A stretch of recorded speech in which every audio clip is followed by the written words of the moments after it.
નક્કી કર્યું તો એ પ્રમાણે બેનો તારીખ 6 ફેબ્રુઆરીના રોજ ફેબ્રુઆરીથી જ્યાં આપણે શુભ મુહૂર્ત કર્યું હતું દીનાની એ આપણે અત્યારે ચાલુ થઈ ગયું છે અને કસ્ટમર તમે જોઈ શકો છો. આપણે એક પછી જે કસ્ટમરો આવતા જશે ત્યાં આપણે જ્યાં આપણે બુટ્ટીને વિતરણ કરવાની વાત હતી એ પ્રમાણે આપણે બુટ્ટી પણ આપી રહ્યા છીએ. તમે કસ્ટમર બધા જોઈ શકો, લાઈવ કસ્ટમર છે બધા. આ આપણું ક્લાઉડ છે આજનું. અને આ બુટ્ટી જે આપણે કીધું કે આપણે આઈડી ફોલો કરશે અને 20 જણાને શેર કરશે અને આપણે ફ્રી આપવાના છે બી, તો આપણે પહેલા જ કસ્ટમર આપણી દુકાનમાં આજે મુહૂર્તમાં આવ્યા છે એ બેનને આપણે ફ્રી આપશું. બે બેનોની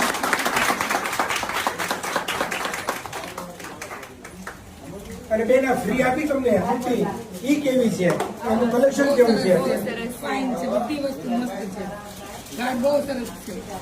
તો ફટાફટ આપણે આઈડી ફોલો કરો અને આપણી રીલ્સ 20 જણાને શેર કરીને આપણા એડ્રેસ ઉપર D9 ઇમિટેશન જ્વેલરી મોટા વરાછામાં જલ્દીથી પધારો.